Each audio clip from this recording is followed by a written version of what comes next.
아일랜드라고 하는 나라가 있습니다. 아일랜드는 요즘은 좀 조용하지만 예전에 한때는 개신교와 카톨릭, 구교와 신교의 사이 안에서 심하게 대립이 일어났어요. 그래서 그것이 내전까지로 일어나서 수많은 사람들이 죽었던 나라입니다.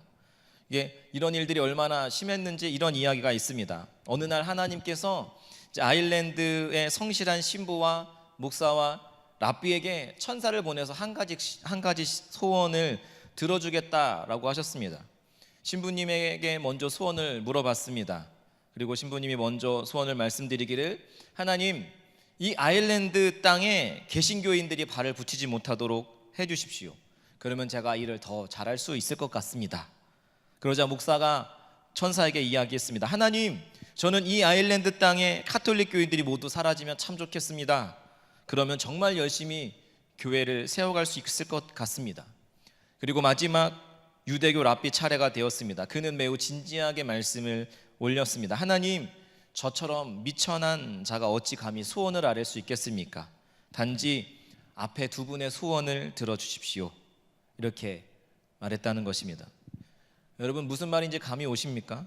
개신교인도 카톨릭 교인도 다 없어지면 혼자서 잘할 수 있을 것이다 라고 하는 뜻을 아랬다라고 하는 것입니다. 이 웃기는 이야기에서 신부와 목사님은 욕심은 많지만 순진한 모습입니다. 그러나 랍비는 순진한 척하지만 실제로는 가장 간교한 자죠. 목사와 신부의 소원이 이루어지면 나중에 본인도 스스로 혼자 잘할 수 있겠다라고 하는 생각인 거죠. 여러분, 이처럼 사람의 생각은 각기 다르고 그 사람의 생각은 악하기 짝이 없습니다. 그러다 보니 이 세상에서 서로 다른 생각과 서로 다른 배경 속에서 자라온 사람들이 함께 한 공동체를 이루어가는 것은 참으로 쉬운 일이 아닙니다. 그렇기 때문에 힘들고 갈등과 아픔, 의도하지 않았지만 내 말과 행동 때문에 다른 사람이 상처를 겪고 아파하는 일들이 벌어지는 것이죠. 여러분, 그런데 오늘 우리가 함께 읽었던 그 로마서의 말씀, 로마 교회에도 이런 문제가 있었다는 거죠. 한 교회 안에 다양한 교인들이 있었던 것입니다. 유대인이 있는가 하면은 이방인들이 있었고, 부한자가 있으면 가난한 자가 있었고, 자유인이 있다 하면 그 당시에 노예 출신 혹은 노예도 있었습니다. 그러니까 이러한 다양한 구성원들이 로마 교회 안에 있다 보니까 사소한 문제들, 크고 작은 문제들이 있었습니다. 그 중에서도 큰 문제, 이슈가 되는 것이 있었는데요. 14장 말씀, 우리가 읽었던 말씀 앞에 그 내용이 잘 나오고 있습니다. 유대인 그리스도인들 중에서 율법에 정한 음식, 먹어도 되는 음식과 먹지 말아야 하는 음식을 구분하는 음식에 대한 규정이 있는데, 예수님을 믿고 복음을 받아들였지만 여전히 그 유대의 율법을 따르는 이들이 있었던 거죠.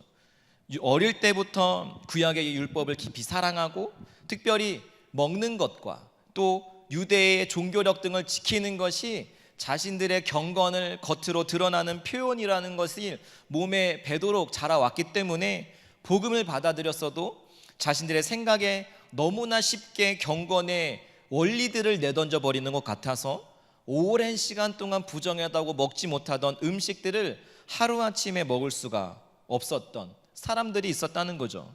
바울은 그 사람들을 가리켜서 믿음이 약한 자라고 말하고 있습니다. 반면 율법 아래 있지 않았던 이방인 그리스도인들, 그들은 무엇을 먹든지 종교력을 지키든지 안 지키든지 그들에게는 그것이 큰 문제가 아니었습니다.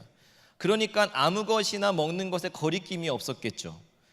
즉 율법에 매이지 않고 자유함을 누렸던 이방인 그리스도인들, 혹은 율법의 전통에서도 자랐지만 자유로웠던 소수의 유대인 그리스도인들이 있었는데, 그를 가리켜서 바울은 믿음이 강한 자라고 말하고 있는 것입니다. 이들 사이에 어떤 문제가 있었느냐?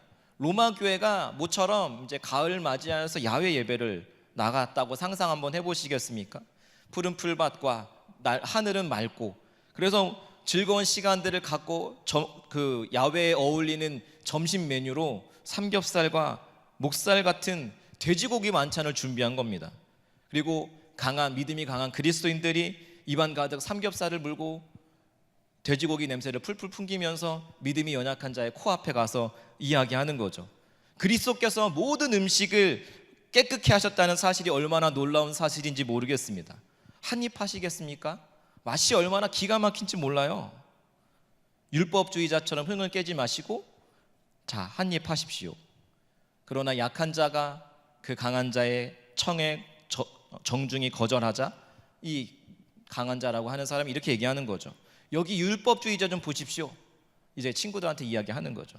마치 술자리에서 자신은 크리스찬이기 때문에 술을 마실 수 없다라고 하는 사람을 향해서 믿지 않는 사람들이 비난과 조소의 눈빛을 보내는 것처럼 교회 안에서 그런 일들이 벌어지고 있었다는 것입니다. 음식을 가려서 먹어야 된다라고 생각하는 사람들은 아무 음식이나 막 먹는 사람들, 그들을 향해서 정죄의 눈빛을 가지고 있었고, 또 아무거나 먹어도 되는 자유가 있다고 생각하는 사람들은 그렇지 못한 아직도 율법에 매여 있는 자들을 향해서 멸시하는 일들이 한 교회 공동체 안에서 있었다는 것입니다. 그곳에서 바울이 주는 권면은 무엇이냐면, 먹는 것이 중요한 것이 아니라, 그게 먹는 것이 본질이 아니라 먹고 마시는 것 때문에 하나님의 교회를 무너뜨리지 말 것을 이야기합니다. 그리스도의 십자가의 사건을 통해서 부정한 음식과 정한 음식의 구분은 더 이상 유효하지 않은 것이라고 선언합니다. 그러나 동시에 거리낌으로 먹는 사람들, 아직도 정한 것과 부정한 것을 나누어서 먹는 사람들을 향하여서 여전히 먹지 못하는 음식을 부정한 것으로 여길 수 있다, 그 차이를 무시하지 않고 있습니다.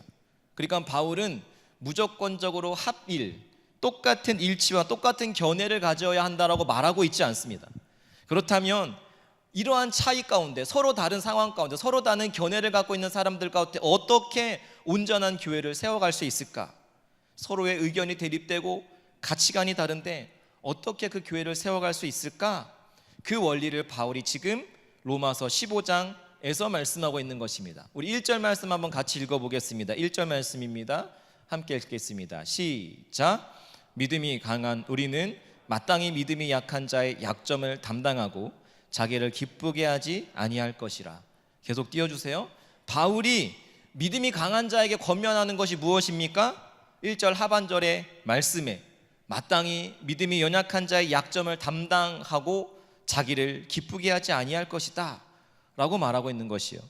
공동체 안에서, 특별히 오늘의 문맥 안에서 음식을 먹는데 거리낌을 가지고 있는 사람들이 있을 수 있습니다. 그들의 음식을 먹는 것만큼에는 약점을 가지고 있다면 믿음이 강한 사람이 서로의 견해차가 있지만 그것을 비판하고 정죄하기보다는 연약한 자들의 약점을 담당하라고 바울은 이야기하고 있는 것입니다. 또한 그들이 먹을 수 있는 만찬도 준비하고 그들이 먹지 못하는 것에서 비판하기보다는 받아들여 주면서 그들의 약점을 짊어질 것을, 그들을 조금 더 기다려 줄 것을 이야기하는 것이죠.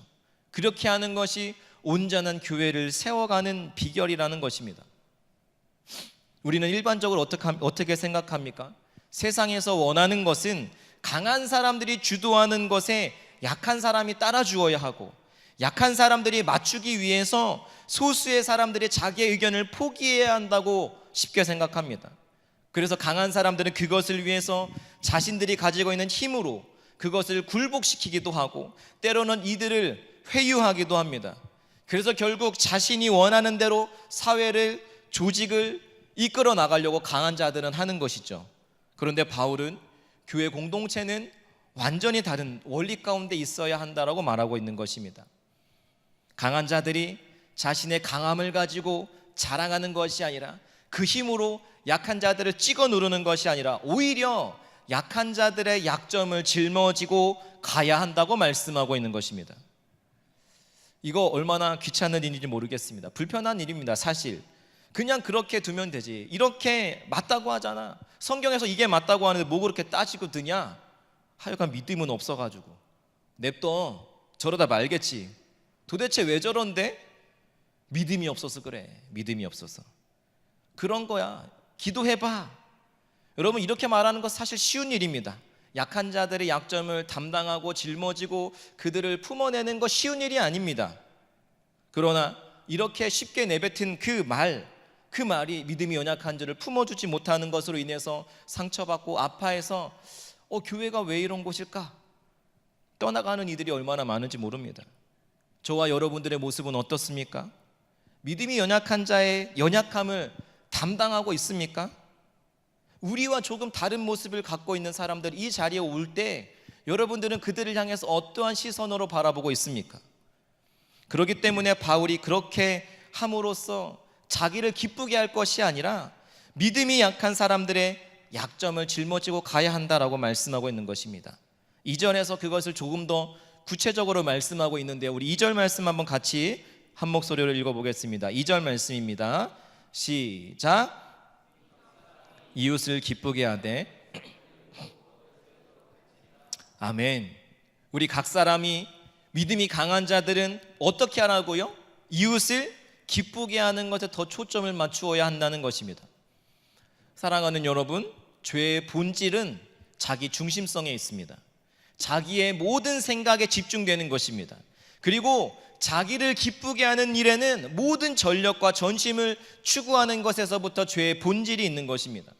그러나 바울은 그리스도 안에서 그리스도의 십자가로 거듭난 사람은 더 이상 자기만의 유익과 자기만을 기쁘게 하는 일에 집중해서는 안 된다라고 말씀하고 있는 것입니다. 오히려 이웃을, 다른 사람을, 특별히 공동체 안에서 믿음이 연약한 형제와 자매들을 기쁘게 하는 일에 자신을 헌신해야 한다라고 권면하고 있는 것입니다. 그렇게 될 때 교회는 하나님의 영광을 드러낼 수 있는 교회로 설 수 있게 된다는 것입니다. 그러면 어떻게 하는 것이 이웃을 기쁘게 하는 것일까? 옆에 사람들이 원하는 것을 들어주는 것, 그것이 이웃을 기쁘게 하는 것이냐? 옆 사람이 하자는 대로 다 끌려가는 것, 그러면 되는 것이냐? 그렇지 않습니다. 2절 말씀에 선을 이루고 덕을 세우도록 할지니라, 여기에서 단서를 두고 있는 것입니다. 이웃을 기쁘게 하되 덕을 세움으로 그들을 기쁘게 하라는 것입니다. 무슨 말입니까? 바울은 무엇을 세우고자 했던 것입니까? 믿음이 연약한 사람들, 이웃을 세우는 것, 그래서 그들을 교회 안에 멤버십으로, 교회 안에서 믿음을 가지고 살아갈 수 있도록 세워가야 한다는 것입니다. 이것을 통해서 하나님 나라가 세워져 가고 주님의 몸된 교회인 성전을 세워가는 것, 그래서 바울은 믿음이 강한 자가 연약한 자의 짐을 덜어줄 것을, 그리고 그들을 기쁘게 할 것에 초점을 맞추라고 말하고 있는 것입니다. 그러니까 지금 바울이 지금 이웃을 기쁘게 해야 한다라고 할 때 맹목적인 이웃의 기쁨을 추구하는 것, 거기에 초점을 맞추라고 이야기하는 것이 아닙니다. 그 초점은 오히려 믿음이 연약한 자들의 성장에 맞춰져 있는 것입니다. 그리고 이 믿음의 연약한 자들의 성장을 통해서 그리스도의 몸된 교회가, 공동체가 든든히 세워져 나가는 것, 그것이 교회의 존재 목적, 목표라고 말하고 있는 것입니다. 어떤 심리학자가 사랑에 대해서 정의하기를 자기를 확대하는 것이다, 자기의 영역을 확장시켜 나가는 것이 사랑이라고 정의했습니다. 그런데 한마디 더 붙이기를 거기에는 반드시 목적이 있어야 한다는 거죠. 자기의 영역을 확장시켜 나가는 데 있어서 다른 사람의 성장을 위해서, 다른 사람의 영적 성장을 위해서 내 삶의 영역을 확장시켜 나가는 것, 그것이 사랑이라고 말하고 있는 것입니다. 여러분, 이 정의는 본문에서 말하는 것과 굉장히 유사하다고 말할 수 있겠습니다. 사랑하기 위해서는 다른 사람의 분량만큼 확대해 나가야 하는 것입니다. 도무지 이해할 수 없다, 왜 저런 생각을 하는지, 왜 저런 행동을 하는지 모르겠다 라고 해서는 그 사람을 결코 사랑할 수도 이해할 수도 품어낼 수도 없겠죠. 자기의 인식의 한계를 넓혀가야 하는 것입니다. 자기만 옳다고 한다면 다른 사람을 결코 사랑할 수 없습니다. 뿐만 아니라 나만 옳다고 주장해서는 결코 다른 사람의 성장을 도모할 수 없다라는 것입니다. 바라기는 저희 공동체에 속해 있는 여러분들은 다른 사람을 향해서 그런 사랑의 영역을 확장시켜 나갈 수 있는 저와 여러분 되기를 소망합니다. 소망합니다. 바울은 지금 믿음이 강한 자와 연약한 자 사이에 인식의 차이를 넓혀가기를 권면하고 있는 것입니다. 그래서 7절 말씀의 결론과 같은 말씀은 그러므로 너희가 서로 받으라, 서로 받으라 라고 권면하고 있습니다. 머리를 치어 받으라는 것이 아니라 서로의 차이가 있지만, 문화적 차이가 있고 신앙적 배경의 차이가 있지만 서로를 받아들이라는 것입니다. 그런데 서로 받아들이는데 필수적인 요소는 무엇이냐면 그 사람의 처지와 환경, 그 사람의 생각까지도 최소한 나와 다름을 인정하고 또 그들을 존중하는 자리로까지 확장되어야 그 사람을 수용하고 사랑하는 데까지 나아갈 수 있다라고 하는 것입니다. 그렇게 될 때 궁극적으로 믿음이 연약한 사람, 이웃들의 영적 성장을 가져올 수 있다라고 하는 것입니다. 처음부터 그들을 배척하고 처음부터 그들을 잘라내고 너의 삶의 태도는 틀렸어, 그렇게 해서는 우리 공동체와는 어울리지 않아, 그렇게 해서는 우리의 질적인 성장도, 우리 공동체의 성장도 있을 수가 없는 것입니다.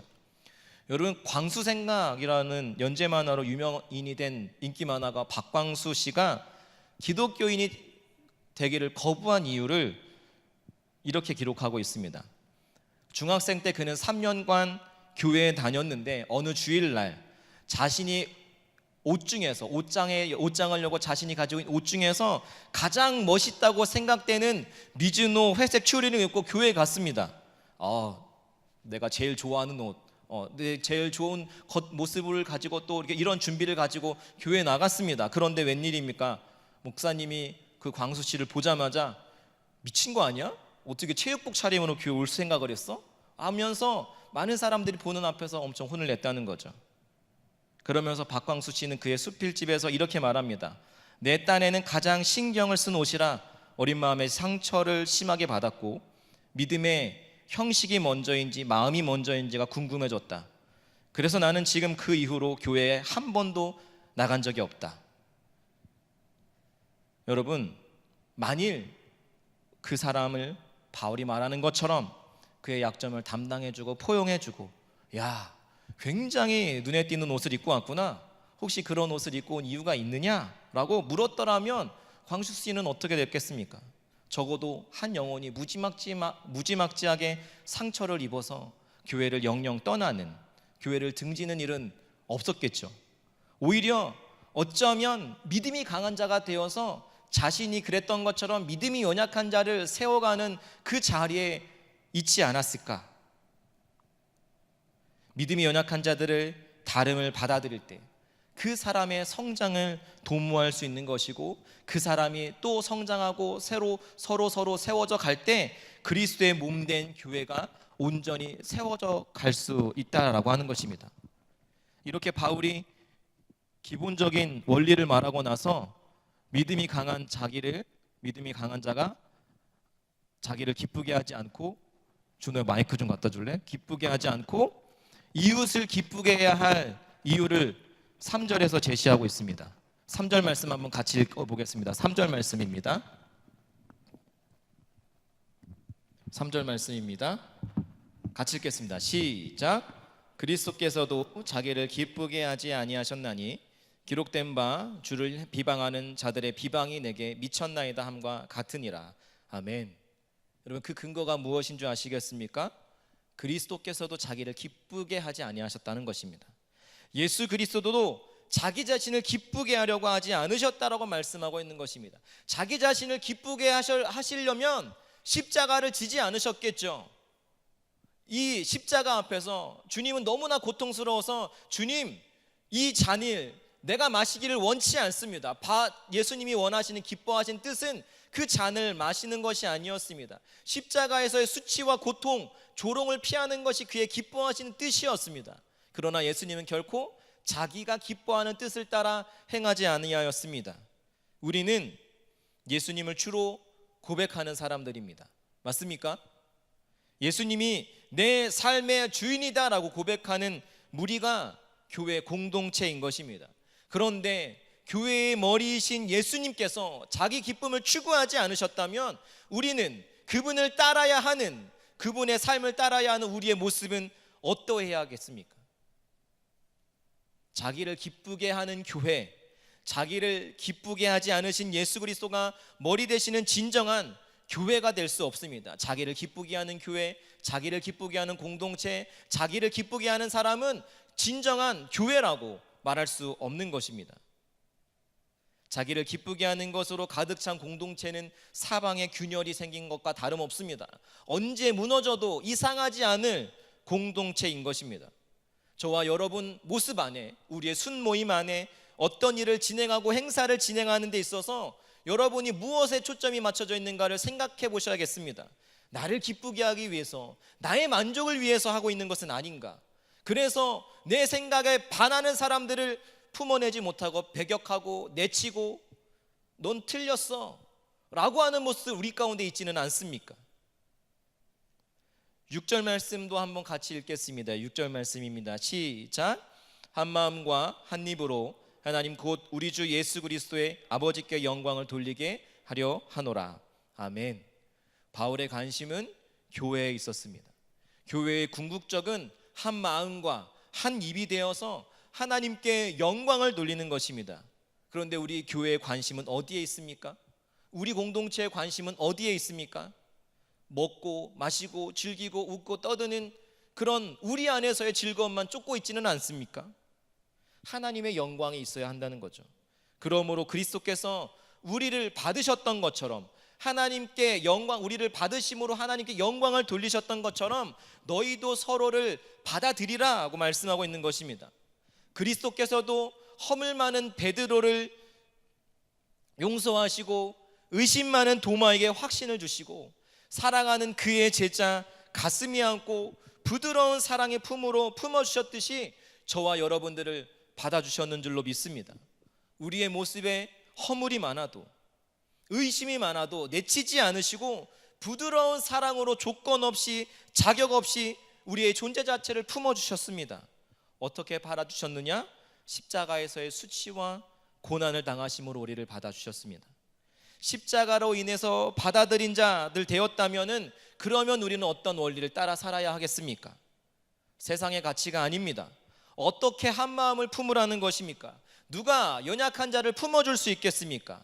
바로 십자가 앞에서 그 은혜를 경험한 사람, 내가 하나님으로부터 어떠한 은혜를 받았는지를 아는 사람, 그 사람이 그 일들을 감당할 수 있는 것입니다. 그래서 바울은 로마서 1장부터 11장에 이르기까지 그분이 우리에게 행하신 놀라운 일과 기적과 구원의 계획들을 11장에 거쳐서 길게 바르게 설명하고 있는 것입니다. 그리고 12장에서부터 그러기에 그 은혜에 합당한 자의 삶을 너희가 살아가야 하노라고 하나하나 세세하게 가르치고 있는 것입니다. 그 중에 하나가 오늘의 말씀입니다. 무엇입니까? 너희들이 믿음에 강한 자들이 되었다면, 너희들이 먼저 믿은 자가 되었다면 믿음이 연약한 자의 약점을 담당할 것을, 나중 믿은 자들의 연약함을 너희가 채워줄 것을 권면하고 있는 것입니다. 누가 강한 자입니까? 용서를 구하는 사람이 강한 자입니다. 약자의 약점을 집요하게 파고들어서 결국 굴복할 수밖에 없도록 만드는 자가 강한 자가 아니라 그들의 약점을 감당하는 자가 강한 자, 예수님과 같이 이웃을 기쁘게 하는 자가 강한 자입니다. 서로를 받는 자가 강한 자입니다. 바라옵기는 이 자리에 있는 저와 여러분 모두가 강한 자가 되어서 내 생각, 내 뜻만을 주장하고 고집하기보다는 무엇으로 이웃을 기쁘게 할 수 있을지, 무엇으로 연약한 자를 바르게 세워갈 수 있을지 그것에 염두에 두고, 아무리 내 생각과 내가 갖고 있는 그 견해들이 옳다 할지라도 공동체를 먼저 생각하는 자 되고 서로 이해하고 존중함으로 하나됨을 이루어가는 저와 여러분 되기를 소망합니다. 어떤 자가 우리 교회 공동체에 온다고 할지라도 수용하며 받을 수 있기를 소원합니다.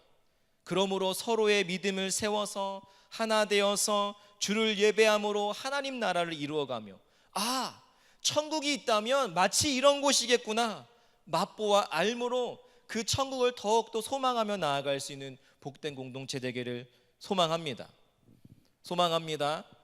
여러분, 교회는 그러면 어떻게 하나님께 영광을 돌릴 수 있겠습니까? 하나님이 영화롭게 되신다, be glorified라고 하는 말은 하나님이 보이지 않는 성품을 이 세상 사람들이 볼 수 있게, 세상의 눈에 보이게 된다라고 하는 뜻입니다. 다시 말하겠습니다. 하나님이 보이지 않는 성품이 세상의 눈에 보이게 된다라고 하는 뜻입니다. 그러니까 인간적으로 절대 공존할 수 없는 사람들이 하나 되어서 한 마음과 한 입이 되어서 하나님을 찬양할 때, 세상적 가치로는 절대로 어울릴 수 없는 사람들이 하나 되어지고 어우러지는 일들이 교회 안에서 이루어질 때, 보이지 않으시는 하나님, 볼 수 없는 하나님을 주님을 알지 못하는 사람들에게 보일 수 있도록 하는 그 사람, 그 교회, 그것이 그 모습을, 삶의 모습을 통해서 하나님을 영화롭게 할 수 있다라고 하는 것입니다. 민족과 피부색과 문화와 생각과 가치와 언어가 다른 사람들이 한 자리에 모여서 한 분 하나님을 각자 다른 모양으로, 다른 언어로 예배하는 모습을 생각해 보십시오. 얼마나 멋있습니까? 이것이 바울이 로마서를 쓴 목적입니다. 교회의 궁극적인 그림은 그런 것입니다. 여러분, 스위스 정신의학자였던 폴 트루니에라고 하는 사람은 이렇게 말합니다. 혼자서 할 수 없는 일이 두 가지가 있다. 하나는 결혼하는 것이고, 또 하나는 예수를 믿어 그리스도인이 되는 것이다. 나 혼자서 도도히 예수를 믿는 것, 그것은 참으로 예수를 믿는 것이 아니다라는 말입니다. 예수님을 주님으로 고백하는 믿음의 공동체는 함께 공동체를 만들어가야 하며 공동체를 이루어가야 하는 것입니다. 그것이 그리스도인이 된다는 뜻입니다. 그리스도인이 되는 것은 교회라는 공동체를 떠나서는 이룰 수가 없는 것입니다. 비록 우리 안에 연약함이 있고 우리 안에 약점이 있고 말로 다 할 수 없는 아픔을 겪기도 할 수 있습니다. 원치 않게 나의 모난 구석이 다른 사람을 찔러서 아프게 할 수 있고, 원치 않았던, 의도치 않았던 내 행동과 말 때문에 아파할 수 있고 힘들어할 수 있지만, 공동체로 모이는 것이 교회라고 하는 것입니다. 그 아픔이 싫어서, 그 상처가 싫어서 나 혼자 도도히 신앙생활하는 것, 그 사람은 그리스도인이 아니라고 이야기하는 것입니다. 아파도, 깎여서 내가 힘들어도, 많이 아파도 서로 부딪힐 때 그 모난 부분이 뭉그러지고 다듬어질 줄로 믿습니다. 그것이 교회 공동체고, 그 안에서 서로의 연약함을 채워가며 서로의 부족함을 채워가며 그 사람들이 많이 가지 않은 그 좁은 길, 그 길을 함께 걸어가라고 하나님께서 우리를 공동체로 묶어주셨는데, 우리는 무엇이 그렇게 잘나서 내 혼자, 내 스스로 신앙생활을 할 수 있을 것이라고 착각하면서 그렇게 혼자 살아가는지 모르겠습니다. 그러기에 우리는, 바울이 이야기하는 것은, 하나님의 뜻은 너희들이 교회 공동체를 이루어갈 것을, 그리고 교회 안에서 하나 되어질 것을 말하고 있는 것입니다. 이게, 이 교회의 하나됨이 교회의 영광인 것입니다. 도무지 하나 될 수 없었던 이들이 십자가를 통하여 하나 되어지는 것이 교회입니다. 하나님께서 교회를 이렇게 세우신 것은 세상을 덮고 있는 미움과 다툼의 세력을 꺾기 위함인데, 오늘날 많은 교회들이 하나님의 하나됨을 무너뜨리면서 오히려 하나님의 영광을 가리온 일들이 얼마나 많이 있는지 모르겠습니다. 우리 사랑하는 서부의 가족들 한 분 한 분이 그리스도께서 우리를 받으셨던 놀라운 은혜들을 기억하시고, 주가 베푸신 은혜를 기억해서 그 자리에만 머무는 자들이 아니라, 그러므로의 다리를 지나서 은혜 받은 자의 합당한 삶으로 믿음이 강한 자 되어서 나중 믿은 자, 믿음이 연약한 자들의 약점과 단점을 담당하고 포용함으로써 그들의 믿음을 세워가며, 우리 교회 안에서 한 믿음의 공동체를 세워가며 함께 그렇게 그리스도의 장성한 분량에 이르기까지 자라나가기를 주님의 이름으로 축복하고 소망합니다. 주 안에서 하나됨을 이루어 하나님의 영광이 되는 교회는 어두워져만 가는 이 세상의 빛으로서 하나님의 성품을 보이게 하고 드러나게 함으로써, 하나님이 살아계시냐, 하나님이 계시다면 어떻게 이런 일이 있을 수 있느냐 라고 말하는 사람들에게 하나님의 살아계심을 증거할 수 있는 일들이 우리 교회와 여러분들을 통해서 일어날 수 있게 될 줄로 믿습니다. 저와 여러분들이 그렇게 하나님을 증거하고 하나님의 성품을 드러낼 수 있는 복된 자리까지 나아갈 수 있기를 소망합니다. 오늘의 말씀을 통해서 우리의 모습을 돌아보기를 원합니다. 우리의 모습 가운데 믿음이 강한 자로서, 먼저 믿은 자로서 마땅히 연약한 자의 약점을 담당해야 하지만 그렇지 못함으로 하나님의 영광을 가리우던 모습이 저희 가운데 있다면 이 시간 함께 회개 기도를 드리겠습니다. 그리고 십자가에서의 고통과 희생을 통해서 저희를 받아 하나님의 영광에 되셨던 예수님의 모습을 따라 자기만을 기쁘게 하는 삶이 아니라 이제는 믿음이 연약한 자, 이웃을 기쁘게 하는 거룩한 삶으로 예배를 드리는 온전한 교회 되기를, 온전한 교회 세워 나가기를 소원함으로 결단의 기도 또한 이 시간 함께 마음을 모두어서 기도하겠습니다. 기도합니다.